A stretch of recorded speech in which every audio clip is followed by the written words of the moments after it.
नमस्कार दोस्तों, the fact time में आपका स्वागत है। लगातार हम आपको दिखा रहे हैं पब्लिक के साथ सीधी बातचीत। हमारे साथ अंजू जी हैं जो वेल एजुकेटेड हैं और आज भी ये डेरा सच्चा सौदा संस्था में पहुंची हुई हैं।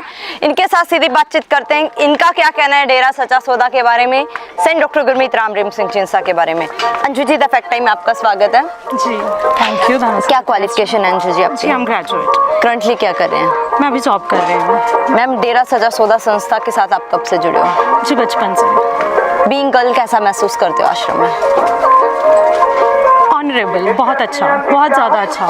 मतलब यहाँ आने के बाद ना ऐसा लगता है कि हाँ, लड़की और लड़के में फ़र्क नहीं है। ये फ़र्क ना सिर्फ मेरे अंदर से मिटा है बल्कि मेरे परिवार के दिलों से भी मिटा है। गुरु जी का अहम योगदान क्या लगा आपको? क्या कंट्रीब्यूशन रहा है उनका सोसाइटी के लिए? सोसाइटी में उनका कंट्रीब्यूशन ना एक्चुअली शब्दों से पार है।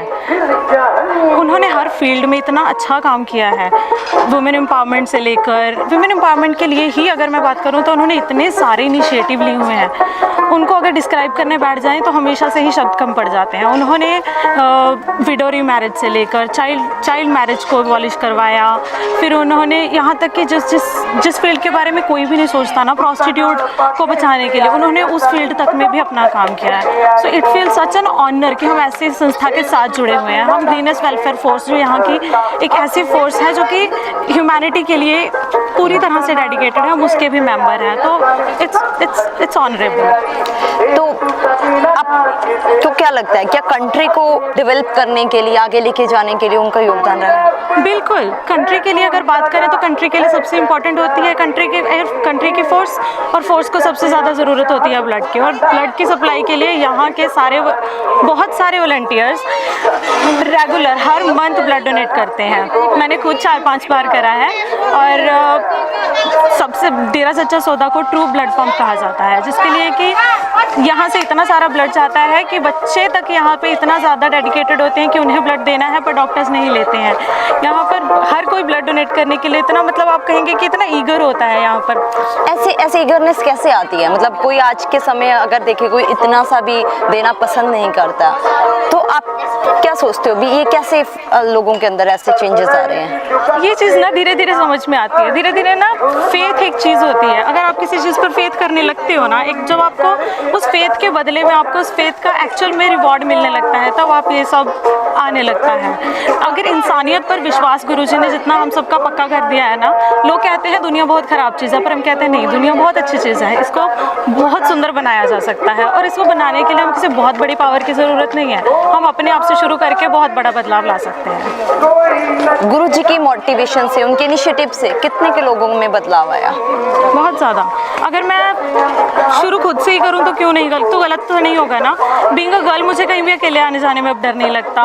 मेरे फादर, मैंने खुद उनमें बदलाव देखा है। जब मैं बहुत छोटी थी तब उनका भी होता था लड़की है क्या पढ़ाना आगे, बट नहीं, फिर पिताजी ने एक बार कहा कि नहीं, बेटियां तो बेटों से कहीं ऊपर हैं, तो उन्होंने उसको इनिशिएटिव को आगे लिया। हमेशा, मतलब मैं कहूँगी जैसे पिताजी हमेशा कहते हैं हमें कि उनकी बेटियाँ उनके लिए उनके बेटों से ऊपर हैं, तो मेरे पापा ने हमेशा यही चीज़ करी है कि हाँ, बेटी है ना तो ये सब कर जाएगी। और सही है, विश्वास के लिए हम भी कुछ भी कर जाते हैं। जब किसी को हमसे उम्मीद होती है तो हम भी कर जाते हैं। और सच में यहाँ डेरा सच्चा सौदा की बेटियों ने जितना नाम ऊपर किया है, वी आर एक्चुअली ग्रेटफुल। लेकिन अगर हम सोसाइटी में जो अभी एक इमेज संत जी की बनाई गई है, चाहे वो मीडिया के द्वारा है, जहाँ वो एलिगेशंस उनके ऊपर लगाए जा रहे हैं, आप क्या कहना चाहोगी? एलिगेशंस किस पे नहीं लगते? एलिगेशंस तो बड़ी कमाल की चीज़ है। अगर आप नॉर्मल बात करें, अब लड़कियों पर तो सबसे पहले होते हैं ना। अगर एक लड़की बहुत ज़्यादा बोलती है तो सोसाइटी के लिए वो बहुत ज़्यादा स्मार्ट नहीं होगी, वो इसके लिए क्लेवर हो जाएगी। अब संत जी हैं तो संत जी की छवि तो वैसे ही खराब होनी है। अब आप देखिए, जब एक समाज में 10 संत हैं, वो 10 के 10 बुरा काम कर रहे हैं, तो जब एक अच्छा काम करेगा तो उन पर थोड़ा सा शक करना तो बनता है।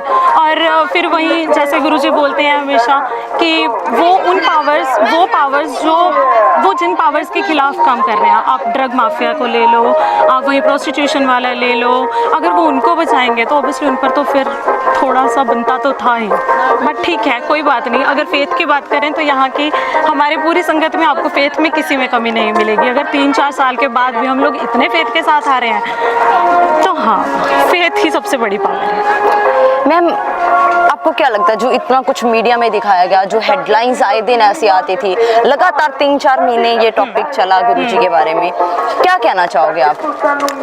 मीडिया के बारे में आज के डेट में हमें कुछ भी कहने की ज़रूरत नहीं। मीडिया ने अपनी पूरी छवि पूरे देश में, पूरी दुनिया में ऑलरेडी ख़राब कर ली है बहुत अच्छे से।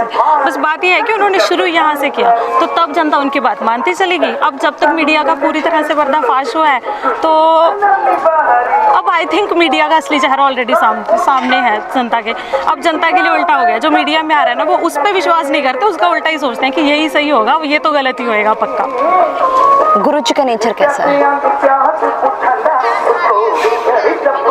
How can I describe this? वो बहुत अच्छे हैं। मतलब एक इंसान जो मानवता भलाई के लिए इतना सोचे, इतना इंस्पायर करे कि उन्होंने इस फील्ड में वर्ल्ड रिकॉर्ड्स कायम कर दिए। अब उनके नेचर के बारे में मैं क्या कहूँ? क्या रियलिटी है वर्ल्ड रिकॉर्ड्स की? वर्ल्ड रिकॉर्ड्स की रियलिटी ये है कि पहले तो गुरुजी के खुद के, उनके अकेले के नाम 50+ रिकॉर्ड्स हैं। फिर आप इस संस्थान डेरा सच्चा सौदा की अगर बात करें तो हमारे 100+ वर्ल्ड रिकॉर्ड्स हैं।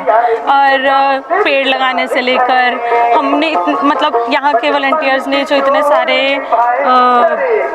सफाई अभियान चलाए हैं, इतने सारे शहरों में, दिल्ली तक को मतलब हमने 12-14 घंटे में साफ कर दिया। बीकानेर को, इतने बड़े बड़े शहरों को जब लाखों की संख्या में लोग वहाँ जाते हैं, वो वहाँ किसी सत्संग के लिए नहीं जाते, वो सिर्फ उस सिटी को साफ करने के लिए जाते हैं। और उनके साथ जो लोग जाते हैं वो कोई ऐसे लोग नहीं होते जो घर से बिल्कुल मतलब आप कहें कि बिल्कुल फ्री हैं, नहीं। वहाँ पर गवर्नमेंट जॉब्स वाले जाते हैं, स्टूडेंट्स जाते हैं, और सब लोग बड़ी डेडिकेशन के साथ इंसानियत के लिए सेवा करने के लिए जाते हैं। लोग तो ये भी कमेंट करते हैं कि यहाँ एजुकेटेड लोग नहीं आते हैं, अंधभगत बुलाया जाता है, ऐसे लोगों को क्या जवाब देना चाहोगे? यहाँ जब कोई ज़्यादा पढ़ने लगता है तो उसे पढ़ाकू बोल देते हैं, जब कोई बोलने लगता है तो उसे एकदम कुछ भी बोल देते हैं। तो यहाँ जब आप मानवता के लिए इतना सारा कुछ करोगे तो लोगों को लगता तो है ना कि ये फ्री में इतना सारा कुछ क्यों करे जा रहे हैं, इनको ऐसा क्या मिल रहा है। तो ये तो जिससे मिल रहा होता है उसे ही पता होता है। आप हर चीज़ को मटीरियलिस्टिकली डिस्क्राइब नहीं कर सकते हो।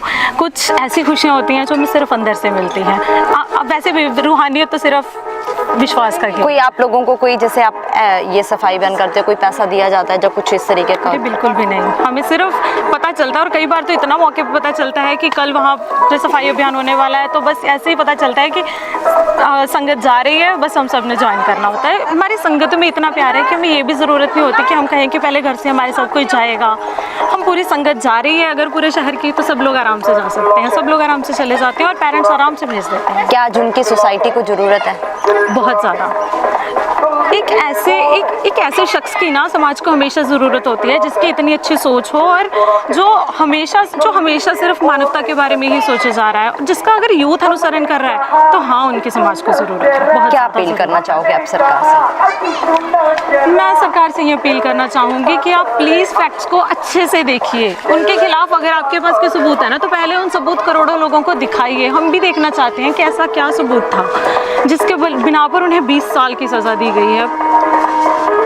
हमें उनकी वापसी का इंतज़ार है जल्द से जल्द।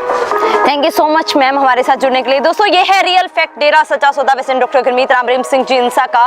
वेल एजुकेटेड लड़कियां सामने आकर बता रही हैं कि किस तरीके से जिस संत ने वैश्या तक को बेटी बनाया, बेटियों को अबला से सबला बनाया, करोड़ों लोगों के अंदर बेटियों के लिए दर्जा, बेटियों का दर्जा उनके बेटों से ऊपर करवाया, आखिर क्यों ऐसे ही संत को झूठा बदनाम किया गया? फिर क्यों आखिर ऐसे ही संस्था में जहां पर करोड़ों लड़कियां आज भी आती हैं, उस संस्था में आने वाली लड़कियों की इज्जत को मीडिया के द्वारा तार-तार किया गया? लगातार बेटियां, समाज की बेटियां इंसाफ की मांग कर रही हैं और आपके सामने लगातार बोल रही हैं, सीधी कवरेज आपको दिखा रहे हैं। खुले दिमाग से जरूर सोचिएगा, आखिर कौन लोग हैं जो नहीं चाहते समाज से नशा दूर हो, समाज में वेश्यावृत्ति खत्म हो? ये सवाल आपके लिए। खुले दिमाग से जरूर सोचिएगा, अपनी राय डालते रहिएगा, देखते रहिए द फैक्ट। आइए और सच का साथ दीजिए, इस चैनल को सब्सक्राइब कीजिए। बहुत बहुत